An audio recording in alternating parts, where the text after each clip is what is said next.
The hammer's echo rang through the pines as I nailed the last board onto my cabin's sagging porch. Sweat stung my eyes, but pride swelled my chest. This old place, Grandpa's legacy, was finally coming back to life. Then, like a storm cloud bursting, Karen's shrill voice sliced through the quiet.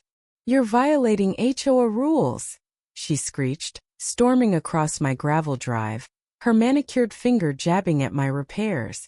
The HOA president, in her pristine blazer and heels, looked wildly out of place against the rustic backdrop of my mountain retreat. She clutched a clipboard, brandishing it like a weapon, claiming my unauthorized fixes were an eyesore.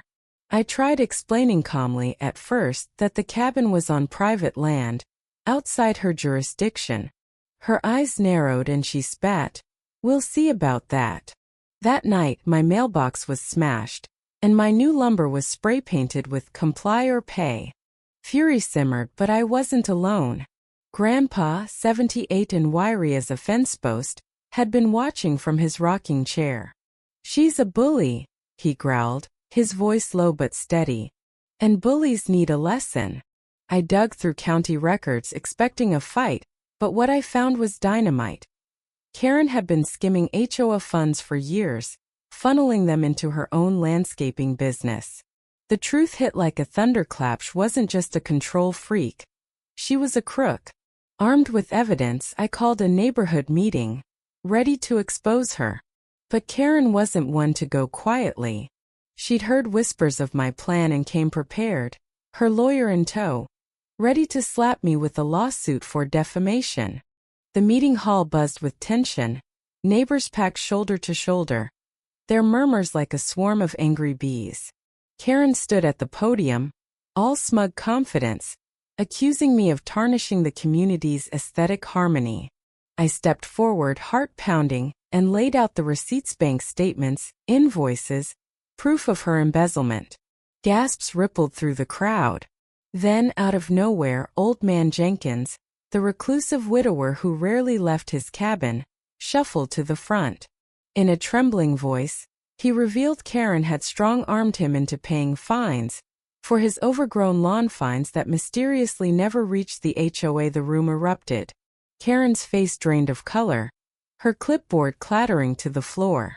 But she doubled down, screaming that we were all liars, her lawyer scrambling to keep up. The real chaos hit the next morning. Karen, desperate to reassert control, parked her gleaming Lexus in front of my cabin, blocking my driveway and slapping a violation notice on my door. That's when Grandpa had enough. With a glint in his eye, he fired up his ancient winch, the one he'd used to haul logs in his logging days. Before Karen could react, her car was hoisted 3 feet off the ground, dangling like a trophy. Neighbors gathered, some laughing, others snapping photos. Karen ran out, shrieking, threatening to call the police. Grandpa just leaned against his truck, sipping coffee, and said, "Go ahead, darlin'. I've got a lawyer too." He did, and a good one. Using the evidence I'd uncovered, we sued Karen for harassment, fraud, and emotional distress. The courtroom was a circus. Karen's lawyer tried to paint us as troublemakers, but the judge wasn't buying it. The gavel fell, and Karen was ordered to pay restitution to the HOA and cover our legal fees.